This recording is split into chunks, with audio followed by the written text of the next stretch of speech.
Hello, everyone. Thank you for joining me today as part of the SOG's All About Place series. I'm Mike Sharpe, a researcher specialising in the English West Midlands, and I want to tell you about Birmingham's historic industries and where you can go to see this industrial heritage. A bit of context, first of all. Several places lay claim to be the birthplace of the Industrial Revolution.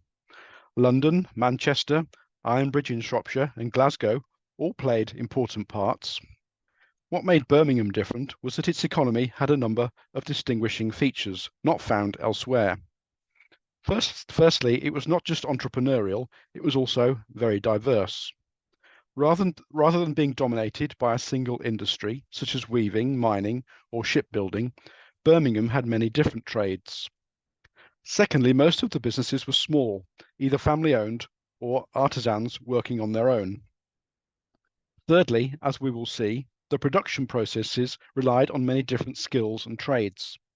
And fourthly, in terms of markets, Birmingham businesses spanned the range from manufacturing to craft and from wholesale to retail. All of this led to a diverse and thriving economy. The first of what I will call Brummie industries is jewellery.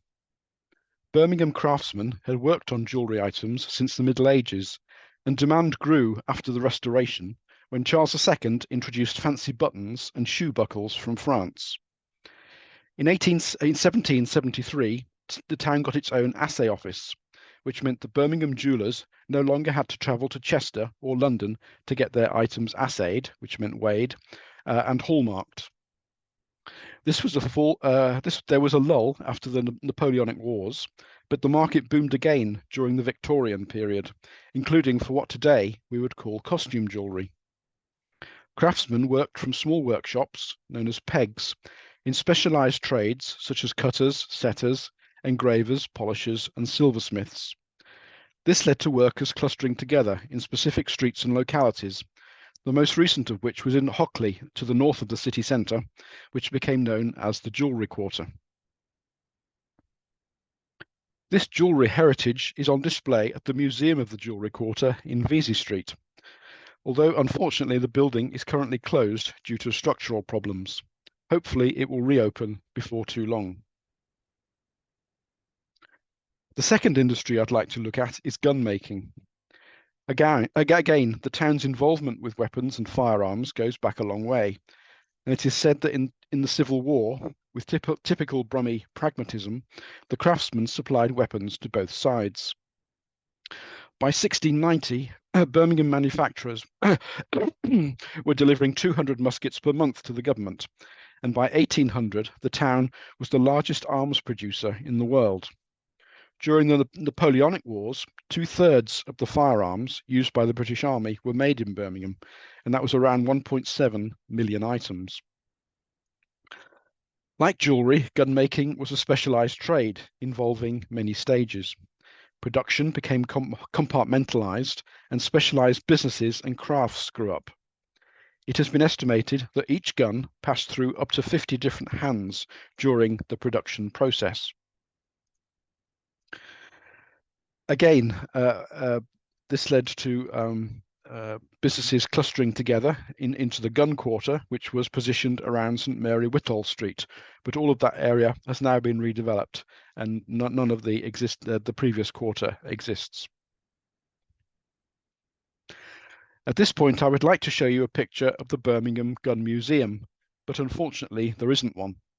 Over the years, many discussions have been had about setting up such a museum, but it has yet to materialise. What we have instead is the Birmingham Gun Proof House in Banbury Street, near Digbeth.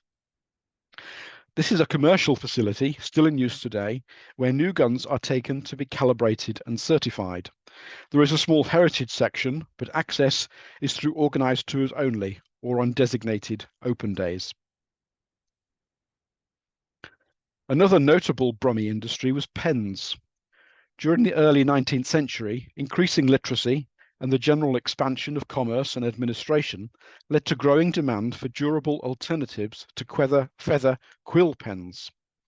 Birmingham entrepreneurs began experimenting with the use of steel as a writing implement, leading to the first steel pen nib being made by John Mitchell in 1822. Many others followed suit, two notable names being Joseph Gillett and Josiah Mason. By 1870, there were over 170 manufacturers of steel nibs in the town. So dominant were these manufacturers that by the late 19th century, it was estimated that 2/3 of everything being written down in the world was being written with a Birmingham pen. This pen-making heritage is on display at the Birmingham Pen Museum, which is a small independent museum at the Argent Centre in Frederick Street, which is also in the Jewellery Quarter. Pen nibs was just one example of the huge demand for all types of metal articles for industrial and home use that emerged during the late 18th and early 19th century. A more general term for such markets was toys.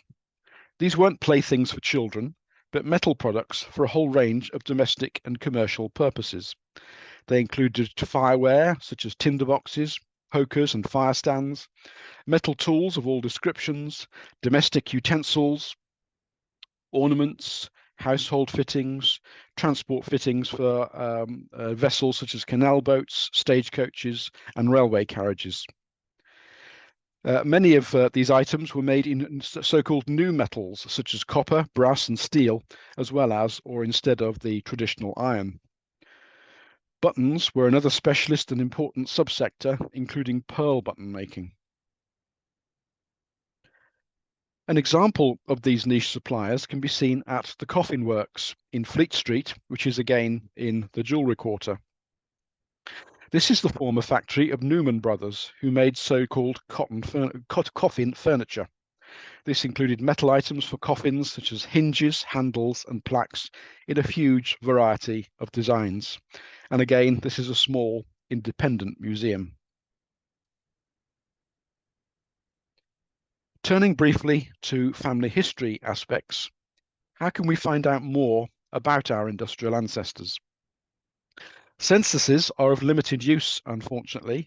It was not until the 1929 census that we get individuals' employers identified by name.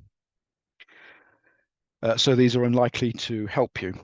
There may be business archives, though these primarily cover larger businesses. For example, the Birmingham Small Arms Company Limited, which began as a manufacturer of guns and diversified into cycles and motorbikes, where it's more familiarly known as BSA.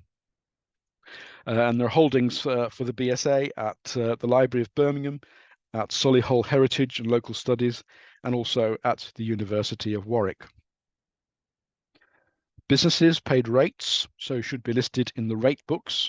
And there's a very good collection of rate books from 1831 to 1913 on the Library of Birmingham collection on ancestry. There may be entries in post office and trade directories. Again, the Library of Birmingham has a good collection. And there is also the Historical Directories project at the University of Leicester website. Library of Birmingham has excellent collections of trade catalogues, which cover what businesses were selling, and also sales catalogues from when businesses themselves were sold. Grace's Guide is an excellent website dedicated to British industrial history that draws on a wide range of source material. There are a few specific apprenticeship records for Birmingham, unfortunately, but you may be able to find people in national series. Businesses may be mentioned in fire insurance registers, and these are held at the London Metropolitan Archives. There are specialist databases of historical patents at Library of Birmingham and other major libraries. And there are many published histories, sometimes covering even fairly small companies. And for these, you should look in the Library of Birmingham collection, Local Studies collection, and through the British Library catalogue. Finally, I couldn't talk about innovation in Birmingham without mentioning the archives of Soho, otherwise known as the Boulton and Watt collection. This is held at Birmingham Archives and comprises the personal and business papers of Matthew Boulton, James Watt and their successors from the mid-18th century to the early 20th century. They started out making steam engines for industrial applications, but then diversified later on into a very wide range of domestic and commercial products. The collection includes designs, drawings, contracts, letters, patents, some staff records, and the paper indexes alone have their own bookshelf within the archive, which is a huge collection.